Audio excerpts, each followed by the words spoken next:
প্রিয় ছাত্রছাত্রীরা, আমরা আলোচনা করছিলাম রাসায়নিক কোষ সম্পর্কে। তো রাসায়নিক কোষ সম্পর্কে দেখো আমরা অনেকটাই এগিয়ে এসেছি।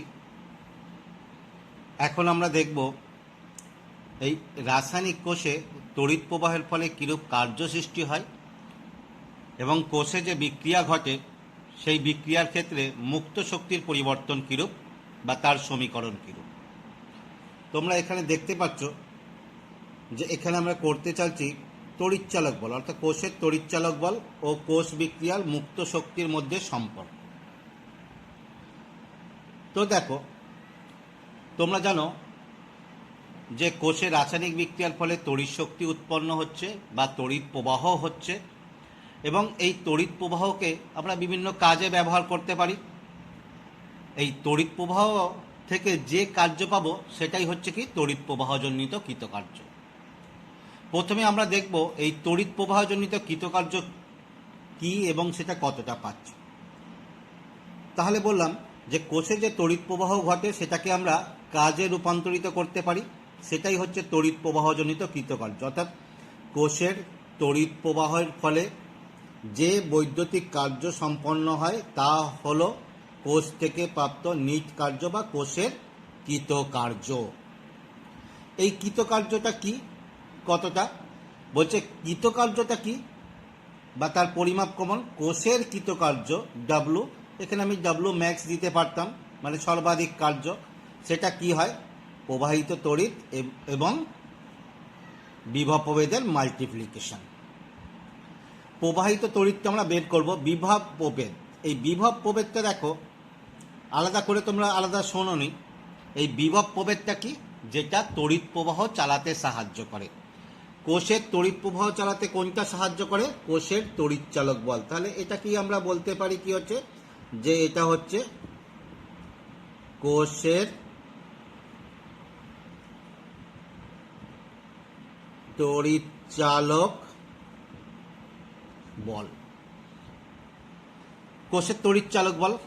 এখন ধরে নাও কোনো একটা কোষের তড়িৎচালক বল হচ্ছে কত, ই। সেটাকে আমরা ই সেলও দিতে পারি, ই সেল। কোনো কোষ বিক্রিয়ায় অংশগ্রহণকারী ইলেকট্রন, অর্থাৎ কোষের যে বিক্রিয়া ঘটে তোমরা আগেও দেখেছ, সেই বিক্রিয়ায় অংশগ্রহণকারী ইলেকট্রন কত, এন মোল। এখন এন মোল ইলেকট্রন অংশগ্রহণ করেছে, তার মানে কি এন মোল ইলেকট্রনের পরিবহন ঘটেছে। কোথায় জানো তোমরা, ইলেকট্রনের পরিবহন ঘটে কোথায়, অ্যানোড থেকে ক্যাথোডে। তার বিপরীতে তড়িৎ প্রবাহ হয়। তাহলে এন মোল ইলেকট্রনের পরিবহন ঘটেছে। তাহলে ক্যাথোড অ্যানোডের মধ্যে প্রবাহিত ইলেকট্রন কত, সেটাও হবে কত, এন মোল। এখন তাহলে এই এন মোল ইলেকট্রন যদি প্রবাহ ঘটে তাহলে কতটা তড়িৎ প্রবাহ হবে। আমরা পরের দিকে দেখবে প্রমাণ করব, কোনো ক্ষেত্রে 1 মোল ইলেকট্রনের তড়িৎ পরিবহন ক্ষমতা হচ্ছে 1 ফ্যারাডে। তাহলে 1 মোল ইলেকট্রনের তড়িৎ পরিবহন ক্ষমতা যদি 1 ফ্যারাডে হয়, তাহলে এন মোল ইলেকট্রন প্রবাহিত হয়েছে, তাহলে প্রবাহিত তড়িতের পরিমাণ কত হবে, এন ইন্টু এফ,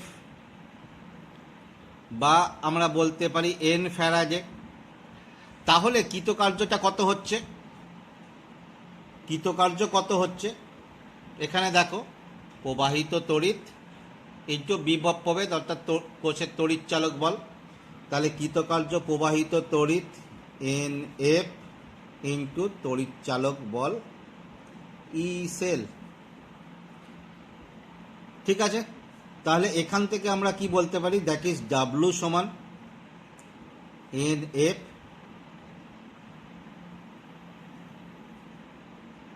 ই সেল। বা সহজে এটাকে এরকমভাবেও দেখবে কোনো কোনো জায়গায় লেখা আছে, যেহেতু এটা আমরা সর্বাধিক কার্য বলছিলাম বা নিট কার্য, তাহলে কি হচ্ছে ডাব্লু ম্যাক্স সমান এন এফ ই সেল। তাহলে এটাই হলো তোমার কি আছে, কোনো একটা কোষের তড়িৎচালক বল যেটা সৃষ্টি হবে, সেই তড়িৎচালক বলের জন্য কোষ থেকে আমরা যে সর্বাধিক কৃতকার্য পাব। এখন দেখো এই কৃতকার্যের সঙ্গে যদি আমরা মুক্ত শক্তির সম্পর্ক খুঁজতে চাই, তোমরা থার্মোডাইনামিক্সে পড়ে এসছো যে কোনো সিস্টেমের সর্বাধিক যে কৃতকার্য বা নিট কৃতকার্য যেটা হবে সেটা কি হচ্ছে, ওই সিস্টেমের মুক্ত শক্তি হ্রাসের সঙ্গে সমান। তাহলে তাপগতিবিদ্যা অনুসারে সিস্টেম বা কোনো একটা বিক্রিয়ায় প্রাপ্ত নিট কার্য সেটা কি হবে, সেটা হবে সিস্টেমের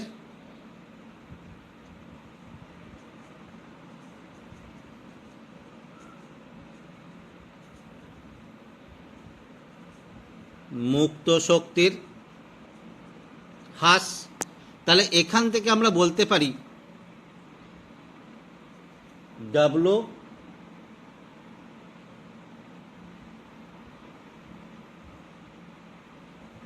ম্যাক্স বা ডাব্লু নিট সমান তোমার কি হচ্ছে, that is minus delta G.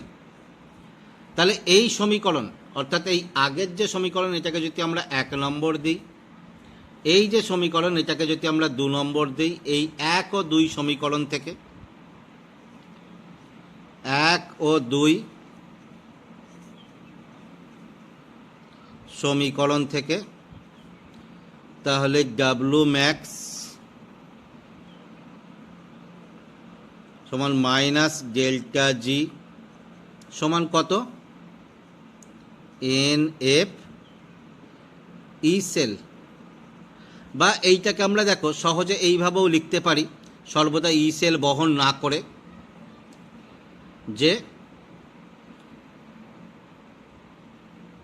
Minus delta জি সমান এন এফ ই।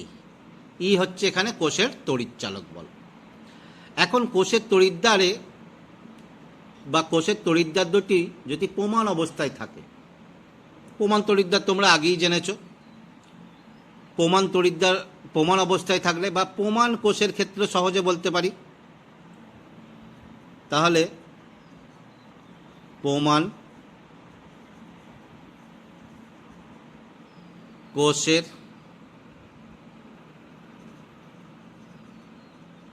ক্ষেত্রে, প্রমাণ কোষের ক্ষেত্রে এই যে তড়িৎচালক বল, এই তড়িৎচালকটা বলতে তখন কি হয়ে যাবে, প্রমাণ তড়িৎচালক বল। এবং মুক্ত শক্তির পরিবর্তনটা কি হবে, প্রমাণ মুক্ত শক্তির পরিবর্তন। তাহলে প্রমাণ কোষের ক্ষেত্রে আমরা কি বলতে পারি, প্রমাণ মুক্ত শক্তির পরিবর্তন, that is minus delta G zero সমান N F E zero cell হয়েছে, মাইনাস ডেল্টা জি জিরো সমান N F E zero cell যখন প্রমাণ অবস্থায় থাকবে। তাহলে এই হলো প্রমাণ কোষের ক্ষেত্রে মুক্ত শক্তি পরিবর্তনের সঙ্গে তড়িৎচালক বলের সম্পর্ক। এখন এই সমীকরণ থেকে আমরা আর কি ব্যাখ্যা করতে পারব, বা এই সমীকরণটির তাৎপর্য কি? দেখো, এই সমীকরণ থেকে যদি কোনো একটা বিক্রিয়া স্বতঃস্ফূর্ত হয়, তাহলে স্বতঃস্ফূর্ত বিক্রিয়ার ক্ষেত্রে তোমরা জানো স্বতঃস্ফূর্ত বিক্রিয়ার ক্ষেত্রে ডেল্টা জি কি হয়, নেগেটিভ।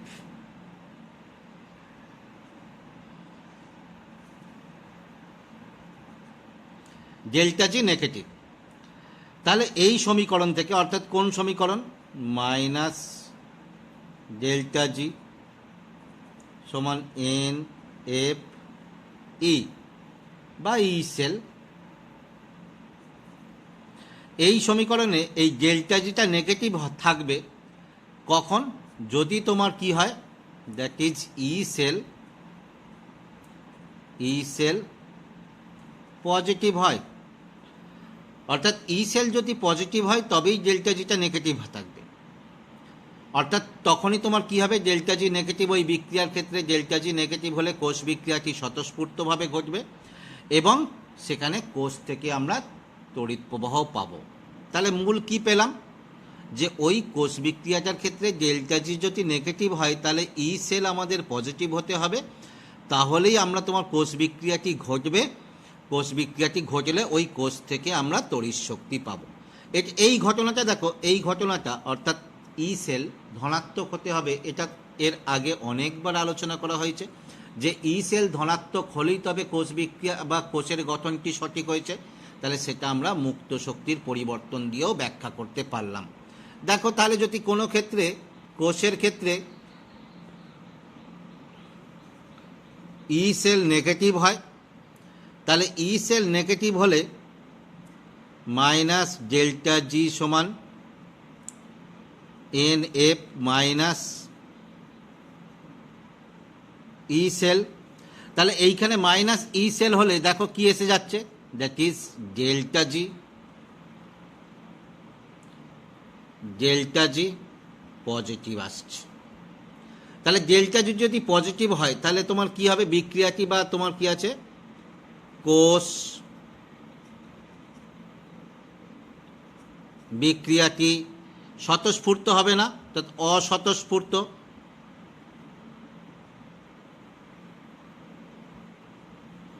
কোষ বিক্রিয়াটি অস্বতঃস্ফূর্ত হবে। তাহলে যদি কোনো বিক্রিয়ার ক্ষেত্রে ডেল্টা জি পজিটিভ হয়ে যায় তাহলে সেই বিক্রিয়াটি ঘটবে না, বা ই সেল যদি ধনাত্মক হয়ে যায় তাহলে ডেল্টা জি পজিটিভ হয়ে যাচ্ছে, ডেল্টা জি পজিটিভ হলে সেক্ষেত্রে কোষ বিক্রিয়াটি ঘটবে না, অর্থাৎ ওই কোষ থেকে আমরা কোনো তড়িৎচালক বল পাবো না। আর যদি এরকম হয় যে কোষ বিক্রিয়ার ক্ষেত্রে ই সেল, যেটা আগেও বলা হয়েছে ই সেল জিরো, তাহলে ই সেল যদি জিরো হয় তাহলে তোমার কি হচ্ছে, delta G equal to zero, অর্থাৎ কোষ বিক্রিয়াটি কি হয়ে গেছে, কোষ বিক্রিয়াটি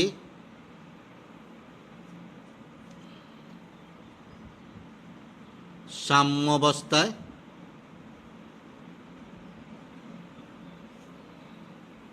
কোষ বিক্রিয়াটি সাম্যাবস্থায় পৌঁছেছে।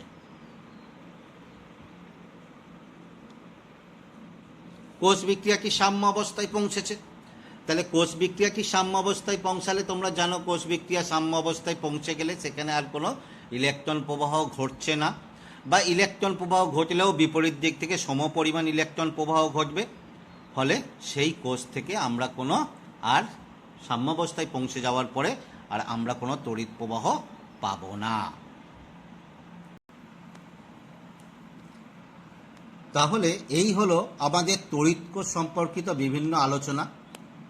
এবার আমরা এই তড়িৎ কোষ সম্পর্কিত যে আলোচনাগুলো বা যে সমীকরণগুলো পেলাম সেই সমীকরণ থেকে তোমাদের বেশ কিছু, অর্থাৎ উচ্চ মাধ্যমিক বা জয়েন্টের ক্ষেত্রে বেশ কিছু অঙ্ক আসে।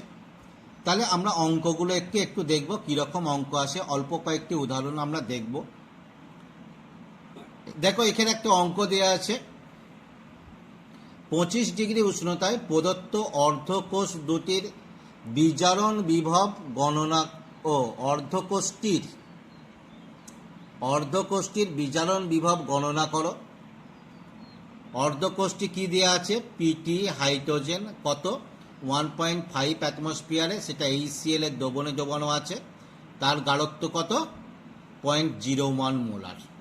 তাহলে এই কোষটার ক্ষেত্রে আমাকে বিজারণ বিভব নির্ণয় করতে হবে। বিজারণ বিভব নির্ণয় সম্পর্কিত তোমরা কি পেয়েছো, নাস্টের সমীকরণ পেয়েছো।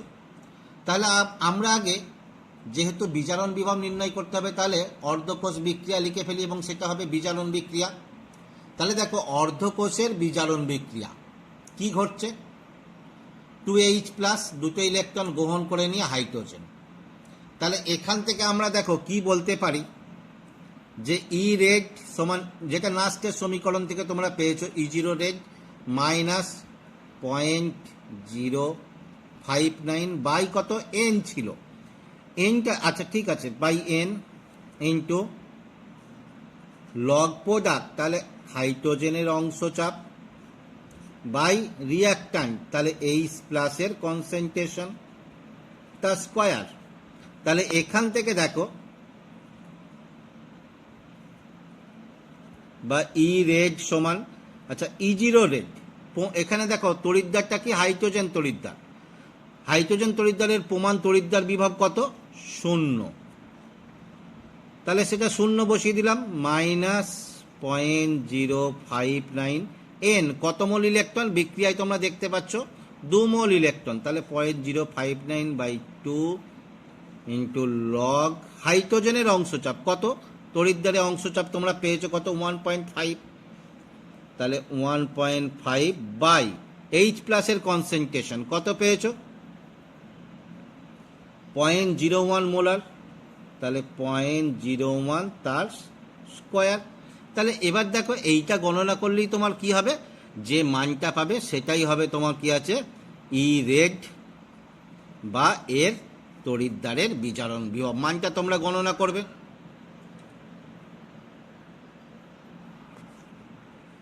আরো একটা অঙ্ক দেখা যাক।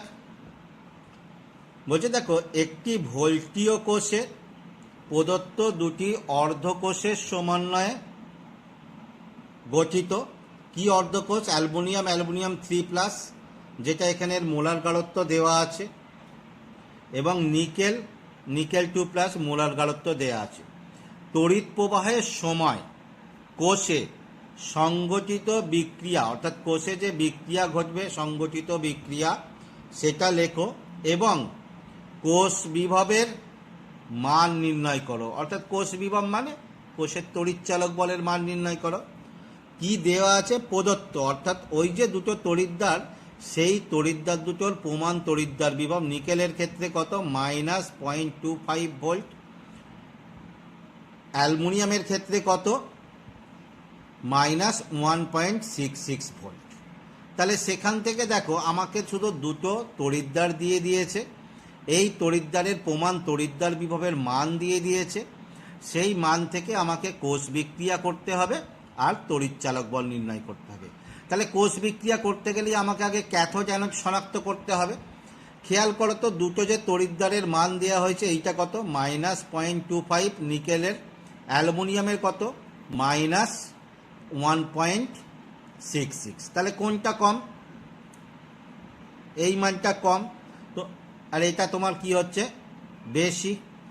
তোমরা আগেই দেখেছো প্রমাণ তড়িৎদ্বার বিভবের মান থেকে ক্যাথোড অ্যানোড শনাক্তকরণ, যেটার মান কম হয় সেটি অ্যানোড, যেটা বেশি হয় সেটি ক্যাথোড। তাহলে এখানে অ্যালুমিনিয়াম কি করবে, অ্যানোড রূপে ক্রিয়া করবে, নিকেল তড়িৎদ্বারটি ক্যাথোড রূপে ক্রিয়া করবে। তাহলে দেখো অ্যালুমিনিয়াম যদি অ্যানোড রূপে ক্রিয়া করে, তাহলে অ্যানোড বিক্রিয়া অর্থাৎ জারণ বিক্রিয়া কি ঘটবে, অ্যালুমিনিয়াম 3+ প্লাস 3 ইলেকট্রন। ক্যাথোড বিক্রিয়া নিকেল, তাহলে কি হবে, নিকেল 2+ প্লাস 2e, সেখান থেকে নিকেল। এবার খেয়াল করো ইলেকট্রন বর্জন হয়েছে তোমার কি হচ্ছে, জারণ বিক্রিয়ায় 3, আর গ্রহণ হয়েছে কত, বিজারণ বিক্রিয়ায় 2। তাহলে এই দুটোকে আমাকে সমান করতে হবে। সমান করতে গেলে কি করব, একে 2 দিয়ে গুণ আর একে তোমার কি হচ্ছে 3 দিয়ে গুণ, তাহলেই আমরা কি হবে, যোগ করলে কোষ বিক্রিয়া পাবো। তাহলে কোষ বিক্রিয়ায় কি হচ্ছে, 2 অ্যালুমিনিয়াম প্লাস 3 নিকেল 2+, সেখান থেকে কি হচ্ছে 2 অ্যালুমিনিয়াম 3+ প্লাস 3 নিকেল। তাহলে এটাই আমরা কোষ বিক্রিয়া পেয়ে গেলাম।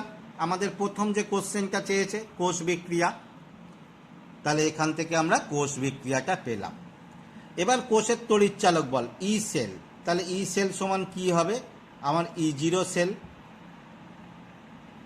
কত দিয়ে গুণ করেছি সেখানে, এটা E0-র ক্ষেত্রে ফ্যাক্টর না, E0 প্রমাণ অবস্থায় তড়িৎচালক বল, তাহলে এটা শুধু তাই,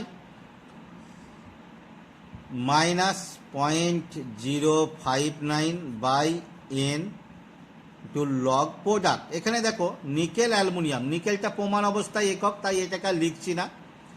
তাহলে অ্যালুমিনিয়াম 3+ তার স্কোয়ার বাই, এখানেও দেখো অ্যালুমিনিয়াম ধাতু প্রমাণ অবস্থায় একক, তাহলে শুধু নিকেল, তাহলে নিকেল 2+ তার কিউব।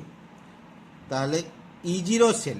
এবার দেখো E0 সেলটা কত হবে, E0 সেল কি, ক্যাথোডের প্রমাণ তড়িৎদ্বার বিভব মাইনাস অ্যানোডের প্রমাণ তড়িৎদ্বার বিভব। তাহলে ক্যাথোডের প্রমাণ তড়িৎদ্বার বিভব কত দেখতে পাচ্ছ এখানে, -0.25 মাইনাস অ্যানোডের বিভব অর্থাৎ -1.66 এটা মাইনাস 0.059/n। আচ্ছা এনটা বসিয়ে দিই। বিক্রিয়ায় দেখো কত মোল করে ইলেকট্রন গ্রহণ বর্জন, 6 মোল, তাহলে 6 ইন্টু লগ অ্যালুমিনিয়াম। অ্যালুমিনিয়ামের কনসেন্ট্রেশন কত দেখো, এর সেলে দেয়া আছে কত,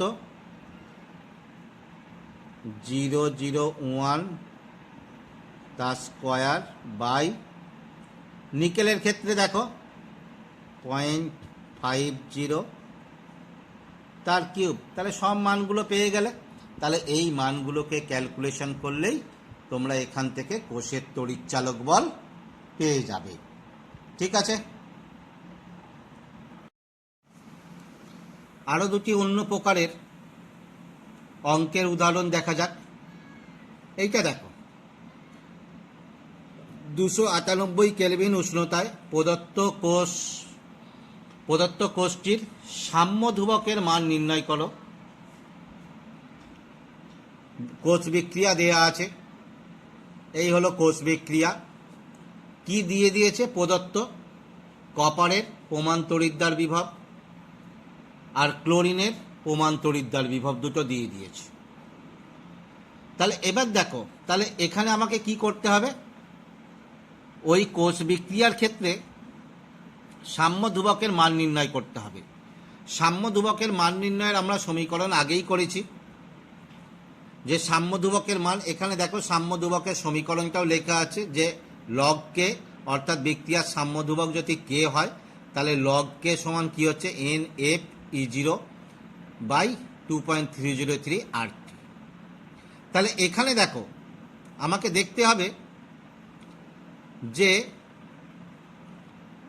এনের মানটা বের করতে হবে, বা এনের মান সমীকরণ থেকে নির্ণয় করতে হবে। E0 অর্থাৎ যেটা E0 সেল নির্ণয় করতে হবে, আর বাকি সবগুলো ধ্রুবক মান। তোমরা সমীকরণটাকে খেয়াল করো, আমি আর আলাদা করে এনের মানের জন্য সমীকরণ লিখছি না। তোমরা এনের মানটা সমীকরণ লিখে বের করতে পারো, অর্থাৎ অর্ধকোষ বা অর্ধজারণ অর্ধ বিজারণ বিক্রিয়া লিখে সেখান থেকে বিক্রিয়ায় অংশগ্রহণকারী ইলেকট্রন সংখ্যা বা ইলেকট্রনের মোল সংখ্যা নির্ণয় করতে পারো। তোমরা বিক্রিয়াটা দেখো, কপার 2+ হয়েছে, তাহলে দুটো ইলেকট্রন তোমার বর্জন করবে। আর ক্লোরিন Cl2 দুটো Cl- হয়েছে, তাহলে দুটো ইলেকট্রন গ্রহণ করেছে। তাহলে বিক্রিয়ায় অংশগ্রহণকারী ইলেকট্রনের সংখ্যা কত, 2 মোল, 1 মোল করে বিক্রিয়ার জন্য। এবার তড়িৎদ্বার বিভবের মানটা খেয়াল করো, কপারের তড়িৎদ্বার বিভবের মান কত, +34 ভোল্ট। ক্লোরিনেরটা দেখো +1.36 ভোল্ট। তাহলে এই মানটা অনেক বেশি, অর্থাৎ এটা ক্যাথোড রূপে ক্রিয়া করবে। কপারের মান কম, কপার অ্যানোড রূপে ক্রিয়া করবে। তাহলে এদের ক্ষেত্রে ই সেল আমরা কি করতে পারবো, ই সেল, এই E0 sell, E0 cathode minus E0 anode. তাহলে E0 ক্যাথোড কোনটা ছিল, আমার ক্লোরিন ছিল, তার মান কত ছিল, 1.36। তাহলে E0 ক্যাথোড বসিয়ে দিয়েছি, মাইনাস অ্যানোড কত, +34 ভোল্ট। তাহলে -34 ভোল্ট, সেই মানটা আসছে কত, 1.02 ভোল্ট। তাহলে আর কোনো সমস্যাই রইল না।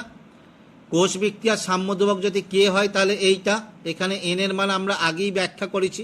আবার বলছি, এনের মান যদি তোমরা এরকমভাবে নির্ণয় করতে না পারো, তাহলে এরকম বিক্রিয়াটিকে অর্ধ জারণ অর্ধ বিজারণ বিক্রিয়ায় ভেঙে সেখান থেকে নির্ণয় করতে হবে। তাহলে এনের মান এখানে 2। এফ ফ্যারাজের মান কত জানো, 96,500। E0 মান আমরা পেয়েছি কত, 1.02/2.303।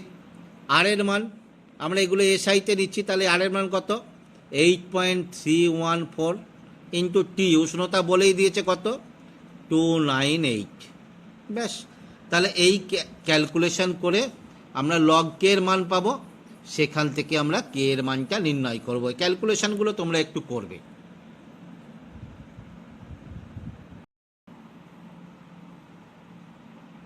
আরও একটা অঙ্ক দেখা যাক। এখানে দেখো একটা কোষ দিয়ে দেওয়া হয়েছে, অ্যানোড ক্যাথোড। আচ্ছা, এই কোষটাই খালি দেখো, আগে কোষটা দেখি তোমরা বুঝতে পারছো। জিঙ্ক 2+ 1 মোলার দ্রবণে, কপার 2+ 1 মোলার দ্রবণে, তাহলে এটা একটা প্রমাণ কোষ। বলছে দেখো এই তড়িৎ রাসায়নিক কোষ থেকে প্রাপ্ত সর্বাধিক কার্যের পরিমাণ নির্ণয় করো। দিয়ে দেওয়া হয়েছে প্রদত্ত জিঙ্কের প্রমাণ তড়িৎদ্বার বিভব, কপারের প্রমাণ তড়িৎদ্বার বিভব। তাহলে দেখো কোষটি যেহেতু প্রমাণ অবস্থায় আছে, তাহলে ই সেল কি হবে? ই সেল ক্যাথোড, এই E cathode minus E0 anode. E0 cathode কোনটা এখানে বুঝতেই পারছো, যে কোষের সংকেত থেকেও বুঝতে পারছো, মান থেকেও বুঝতে পারছো যে কপার তড়িৎদ্বারটি ক্যাথোড হবে। তাহলে কপার মাইনাস জিঙ্ক 1.10, এই মান আগেও নির্ণয় করেছি আমরা। এবার দেখো কোষের সর্বাধিক যে কার্য, এই একটু আগেই আমরা শিখেছি সর্বাধিক কার্য কত হয়, NF E0 সেল। এখানে E0 সেল কেন করলাম? কারণ যেহেতু কোষটা প্রমাণ অবস্থায় আছে, তাহলে এখানে এন এর মান আবার বলছি, দেখো এন এর মান যদি তোমরা নির্ণয় করতে না পারো, তাহলে এই রকমভাবে তোমার কি আছে, ক্যাথোড অ্যানোড বিক্রিয়া লিখে সেখান থেকে এন এর মান নির্ণয় করতে পারো। অর্থাৎ এই যে কোষটা দেখো, এই কোষটার অ্যানোড বিক্রিয়া কি হবে? অ্যানোড বিক্রিয়া Zn 2+2E, ক্যাথোড বিক্রিয়া Cu 2+2E, সেখান থেকে Cu, অর্থাৎ কি হচ্ছে, 2 মোল করে ইলেকট্রন অংশ। দেখো অ্যানোড বিক্রিয়ায় Zn 2+2E, ক্যাথোড বিক্রিয়া Cu 2+2E Cu, অর্থাৎ বিক্রিয়ায় 2 মোল করে ইলেকট্রন অংশগ্রহণ করছে। তাহলে এন এর মান কত?